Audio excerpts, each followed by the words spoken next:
Hello everybody, my name is Necroxis. Long time no see. I know I haven't been doing WoW content because, well, you can check out my Twitter if you want to know why. I've lost a lot of interest in the game, but I still am interested to some degree. So, the new animation for Shadowlands, which was just announced to be, October 26th or something like that, called Afterlives, is out, and the first one is about Bastion, and more specifically about Uther. And I will be discussing a couple spoilerish things from the Shadowlands beta coming right now, so if you don't want to hear that, feel free to skip ahead to the reaction. But, based on the data mine stuff, we see that Uther, by the time Shadowlands has already started, has fallen and become a Forsworn Kyrian, who are the bad ones.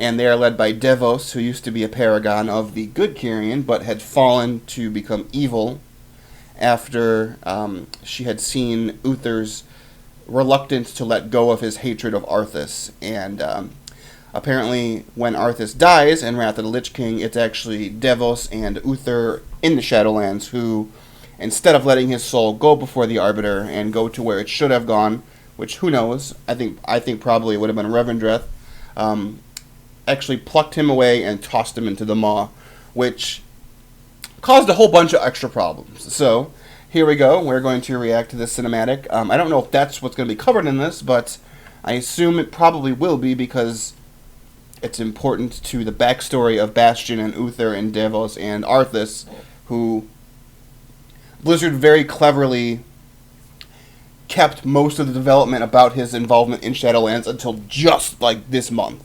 Because everyone's been asking, like, where's Arthas? What about Arthas? Is he going to be a main character? What's going on? Blah, blah, blah. And they've been kind of tight-lipped about it. But it turns out that even if Arthas is not a main character, which he shouldn't be, he should just remain dead, the ramifications of what other characters did to him and about him after his death are important to the world of the Shadowlands, which I'm fine with. So, let's begin this animation in 3, 2, 1, now.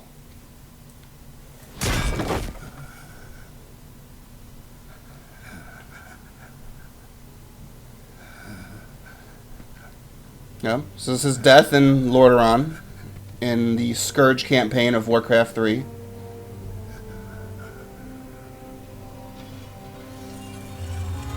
I hope there's a special place in hell waiting for you, Arthas, is what Uther says. Light, save my soul.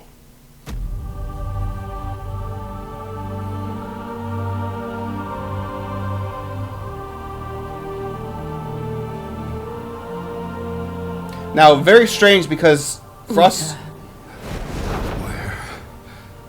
Where am I? Welcome to Bastion. You led a truly selfless life, and for that, you have been chosen. Chosen? To shed your mortal burdens, and join the ranks of the Ascended, serving to ferry the souls of the dead unto the Shadowlands. I serve the light, and my work is not done. There is an evil that must be... There is no evil here. The darkness was sealed within the maw long ago. You're wrong. He destroyed my home, murdered my people and my king. He must be punished. You are an aspirant now. You must accept your new purpose and purge yourself of this desire. This is confusing because his soul should be in Frostmourne. What I desire is justice. So I wonder if they'll reconcile how he's here. Why are you training this soul? It is beneath your station. Oh, that is Devos. He cannot let go. He continues to demand retribution for his death. And this concerns you? Many souls take eons to ascend. Yes, but this one seems broken, Thenios. Unlike any soul I have seen, I have begun to wonder whether he was deemed worthy of Bastion. By mistake. Be careful, Devos. I would not let the Archon hear such a thought. In time, he will forget. trust. I wanted to see the Arbiter, and they're not going to show her us. Oh, they're not going to give us more answers to her till in like a patch. Devos, how long must we train? Until you are ready to ascend. And what is keeping me from ascension? Nothing but the memory of your mortal life. How can I forget when I can still feel his blade? Your soul is wounded? Oh. Who did this to you? Good. At least... He was my student. He betrayed us all. Show me. At least they explain it, because I was like, this makes no damn sense. Oh, that scream was amazing. Oh, he did split his soul in half.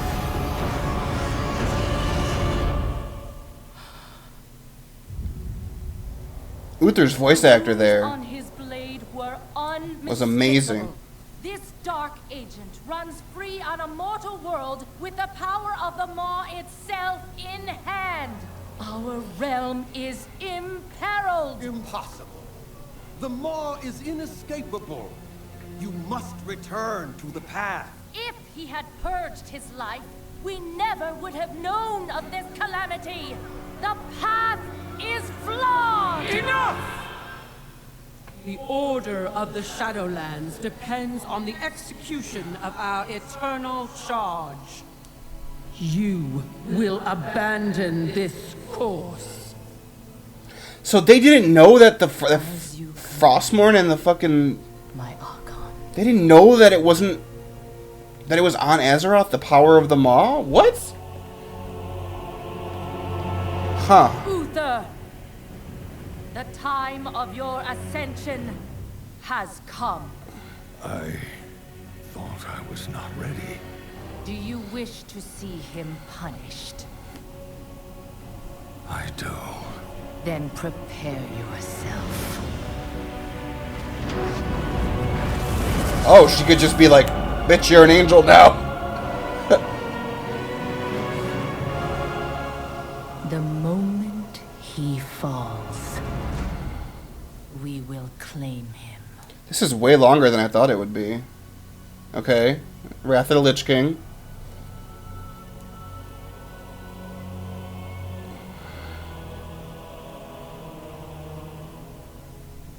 I see. Only darkness. Before. Is this how they're gonna, like, rewrite it or reframe it as, like, he sees, like, a instrument of vengeance come to take him, and that's the darkness? Cast him into the maw. Return him to the darkness he served. His eternal suffering awaits. He was my student. Remember what he did, and take your vengeance. See, he's still... Not vengeance. Justice.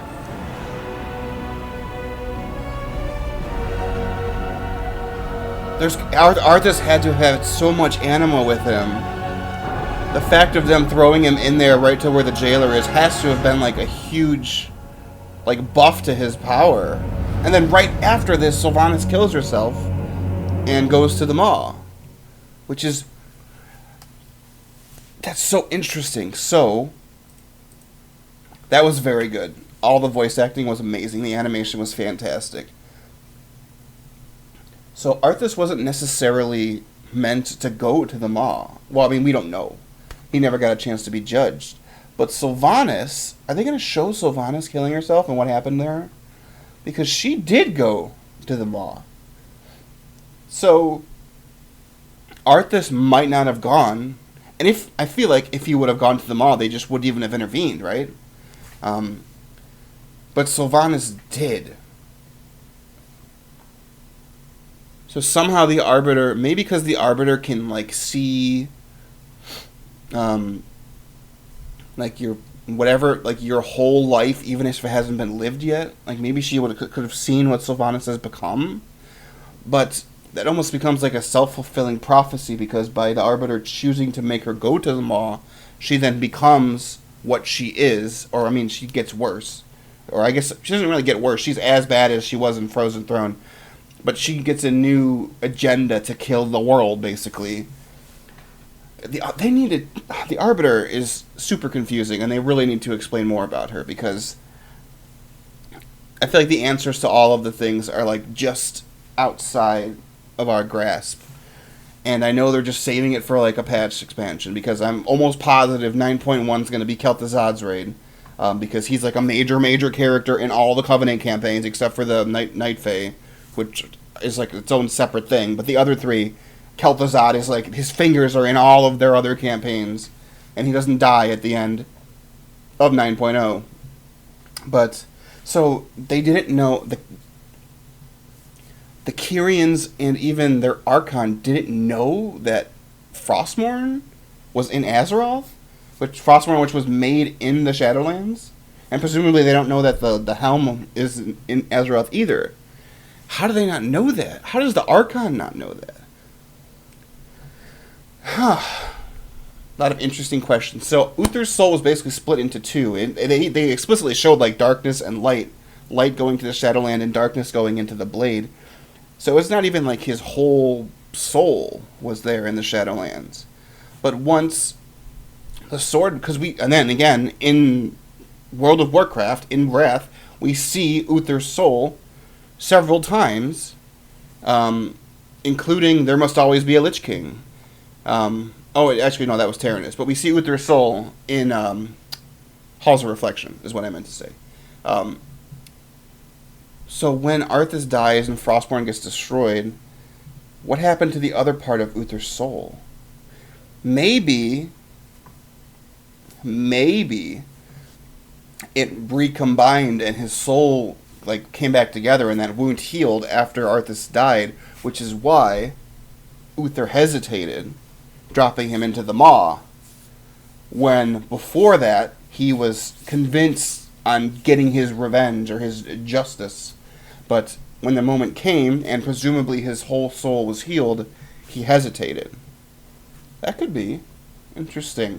I know that from what I understand, and I haven't played the Shadowlands, I have been keeping up on like the story stuff that's been being revealed, but I know that at the end of 9.0, the Bastion campaign, Uther is captured by the Archon and the good Kyrians, and he's basically held prisoner after a bunch of evil shenanigans happens, and Devos is taken down. But he's back on the good side. They're basically imprisoning him before they can figure out what they're going to do with him. But I think Bastion was pretty boring until they introduced the plot line of maybe it's wrong to shed all of your mortal memories. And that's 100% the storyline they're going with, which I think then makes Bastion super interesting. Because at the end of 9.0 in Bastion, Uther hasn't shed any of his memories. He's just come to realize that he's been used, and he's pissed about it. Like, he got pissed that he got used by Devos and the Jailer, because the Mossworn Kyrian are allied with the Jailer. I don't know at what point, we didn't really see it here, at what point Devos goes from unquestioning the order of the Shadowlands to let's join the Jailer and just destroy everything. But I don't know if it's in this timeline of this cinematic. Maybe it's like right after this. Maybe after they do it, that's when Devos is like, fuck all this shit, I'm going to join the Jailer.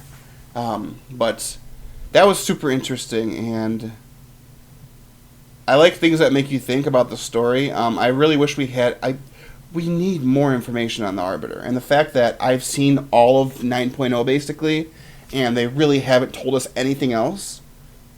I hate that we're going to have to wait like a year before we get any more information about her. Because there's the whole theory of, there's the hole in her chest, and the Jailer has an orb in his chest, and was that originally hers? that he stole, or maybe maybe the Arbiter put it in the jailer's chest when he got imprisoned. Blah blah blah blah blah. Is the Arbiter actually good? Is the jailer good? Like, I hate that theory, to be honest. It's always the same people. And fuck it, whatever. He has me blocked on Twitter because I lightly criticized him once. It's always Pyromancer, the YouTuber, who always makes these ridiculously outlandish, stupid theories that never become true, and he always spends forever trying to twist any vagueness in the story to represent that, to make his fanon theory true. And he's been one of the people pushing, like, the jailer. What if the jailer is actually good and the Arbiter is bad?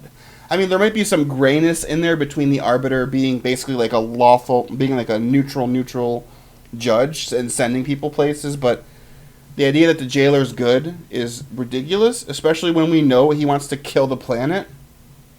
We know he wants to kill the planet. He wants to get the soul of the planet. The jailer ain't good. Sorry, Pyromancer. Better go back to the true villain of the whole universe is fucking Ionar. Stupid theory, because this ain't it, Chief. But, yeah, that was great. So, I'm really excited to see what the next 3 are. It looks like the Night Fae one is about a random fawn, who we don't know. Revendreth seems to be about Denathrius and maybe Garrosh. And then the Necrolord seemed to be about Draka. And look, even if the Necrolord, the Maldraxxus one is as good as this, I don't care about Draka. Nobody cares about Draka. Draka is so boring and uninteresting. Literally the only important thing about her is who her child is. Like, that's it. There's nothing they could do. There's, like, Uther's interesting for many reasons, but one of them is, it's not just because of how he died, it's who he was, who his student was, the interactions between the two, the conflict of him watching Arthas slowly become this evil character before he ends up killing him. Draka is, like, boring. Oh, I had a baby and now I'm dead. Like, there's nothing in her previous life to make it interesting. Like, I don't know. So, I mean, maybe she'll remember. I mean, obviously, if Uther remembers his death in the Shadowlands, Draka's got to remember it. But Draka doesn't even know if Thrall survived, because there's dialogue later in the game between, I think, Vash, who is just, we stand the queen, Vash and Draka, or maybe it's Draka and Alexandros Mograine. Draka and one of those two, where Draka's like, they're talking about their past life, and Draka's like, yeah, I had a child, I don't know if he even survived. And then, I think one of them says, like, oh, he became I think one of them tells her what he became, but I don't remember. But she's boring. I don't know why they freaking chose her of all people. Out of all the orcs to go to Maldraxxus, they could have picked literally anybody else. They could have picked Garrosh. That would have been super interesting. They could have picked Grom. That would have been cool. But I swear to God, Blizzard has this thing in their head where they're like, man, there's an expansion that we don't have, like, an orc storyline. Let's fucking ham-fist an orc storyline in there. And hey, it's about Thrall too, because we can never let Thrall just go live his life. We always have to keep shoving Thrall back into the storyline. And it's just, I'm sick of Thrall, and I'm sick of Agra, and I'm sick of orcs. Go away. Can we have an expansion with no orcs? Fuck. We just had Warlords of Draenor, and then we had Legion, which wasn't really about orcs, but it wasn't not about orcs. And then we had Battle for Azeroth, where fucking the whole storyline's about Sarfang. Anyway, that was great, and I can't wait to see what happens next. Draka sucks and is boring, but hopefully we see some cool stuff in Maldraxxus, because that's going to be my mains covenant, because I just think it's the coolest out of all of the covenants. The Venthyr are close, but what puts Maldraxxus over for me is I don't really like the Venthyr transmog stuff. I think the tombstone on the back is stupid. Like, I think it looks really terrible. And that's, like, one of their major transmog options, so that's why. But also, Maldraxxus has fucking Lady Vash, the queen, so that's where I'm going. So, thanks for watching, everyone. I'll see you next time, and yeah, farewell.